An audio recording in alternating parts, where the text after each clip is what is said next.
So when I was 5 years old, my parents and I immigrated from Edinburgh, Scotland to Camden, Maine.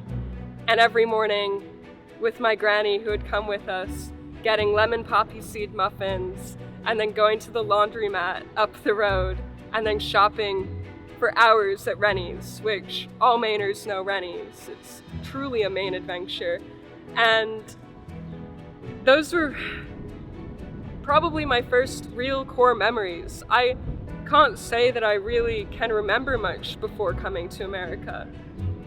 I started kindergarten here. I met my best friends, who I'm still best friends with today. I remember in 3rd grade, I decided I wanted to be an archaeologist. That's what I was gonna do. And in 4th grade, I decided I'm gonna be a dolphin trainer. We had to leave the country to renew our visa. And at the time, I didn't think, too much of it. I was still pretty young, but I could see in my parents' eyes how stressed they were at the idea of not even being able to come back to sell our house or to say goodbye to our friends. I was often told by, the people who were close to this situation in me to never use the word permanent. I'm not here permanently, this isn't my permanent home. And I remember once I slipped up. Once someone asked me, is your home your permanent home? And I went, yeah, I live there permanently, I'm sure I'll move at some point, but right now it's my permanent home. And he got a stern look on his face and he went, no, you are not permanent. And that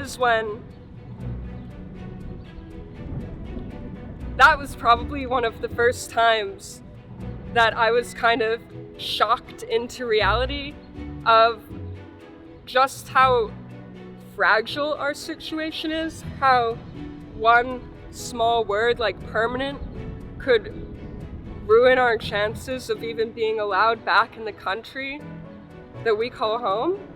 And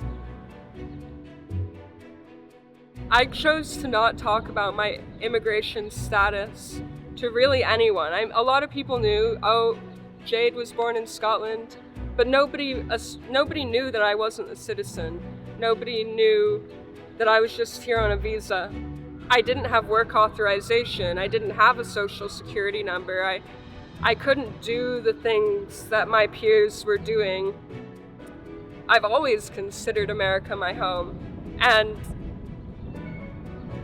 I think all of us are American by nature, but just not by name. And that's what we're hoping to change. I would love for people who are younger than me to not have to face the same traumas and struggles. But I have to leave on October 23rd, and I have to self-deport.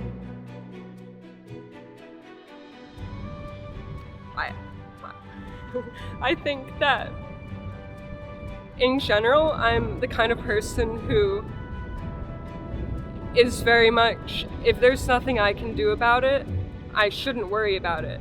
I shouldn't put my precious energy into thinking about everything that needs to happen and should happen and seemingly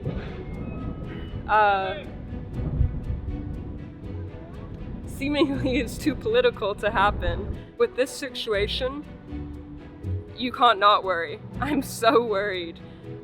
Every day, I think about leaving my friends and my family and not being able to stay in America.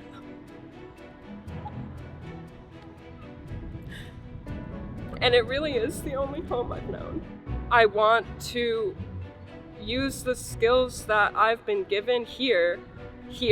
I don't want to give that away to some other country. I hope that I'll be able to come back sooner rather than later, because this is where my life is.